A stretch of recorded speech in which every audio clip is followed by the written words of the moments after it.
Hello there, Kevin Finn here with Peak Performance Table Tennis. Today I'd like to give you a quick overview about what peak performance really means. Ready? Let's dive in.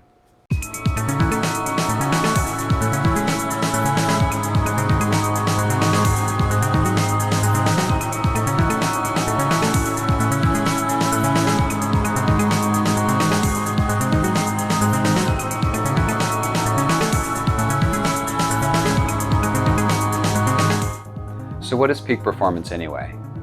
Peak performance is simply a state where you are playing at your own personal best.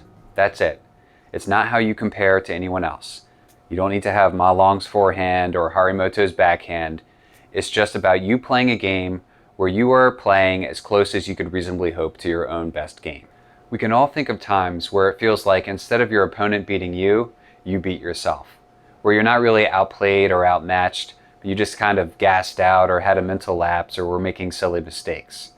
That happens to even the best of athletes. But with some focused training and some thought, there's some actionable steps that you can take to reduce the likelihood of that occurring. In my book, Peak Performance Table Tennis, I outlined 7 components to peak performance.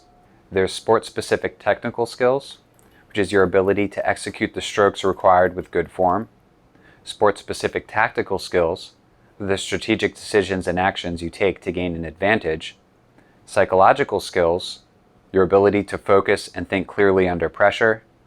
Social emotional skills, your ability to maintain a confident and positive emotional state during play, and, more broadly, your ability to maintain and develop positive relationships with those around you and lead a balanced life. Then there's readiness, the state of being physically, mentally, and emotionally recovered so you can bring your full abilities to bear.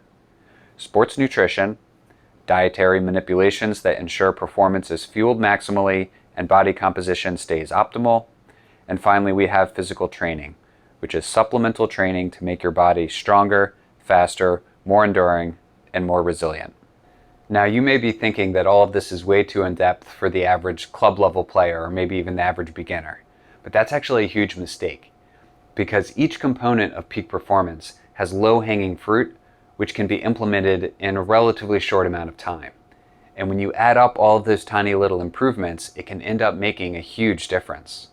If you know where to look, you'll find that for each domain there's a number of plug-and-play solutions that don't require quitting your day job to achieve. So no one's asking you to become as strong as The Rock or as fast as Usain Bolt. But you can tweak the training that you're already doing to become a little more optimal for table tennis, to result in those specific adaptations we need as table tennis players to improve our game. It's kind of like playing against long pips for the first time. At first you might be completely baffled by them, but once someone explains spin reversal to you, you at least have a path towards victory, some angle you can take other than just avoid the pips. Likewise, with some basic knowledge of each of the 7 domains of peak performance, you can start making simple small changes that when taken together will snowball and compound and result in real growth and change over time.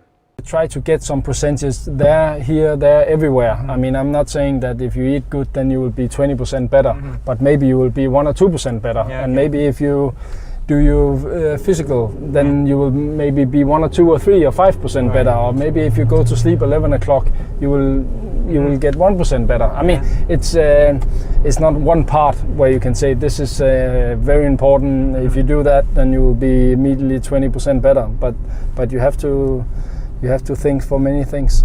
One of the most impactful changes this will have on you as a player is that this more integrated approach to your athletic development will allow you to smooth out the fluctuations in your performance over time.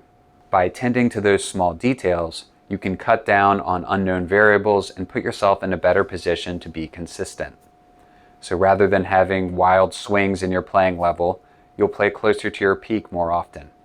Over the long term, this will result in better progress and a higher rating. In future videos, I will dive into each of these components in much greater detail, and I'll provide you actionable steps that you can directly apply to your game to improve your performance.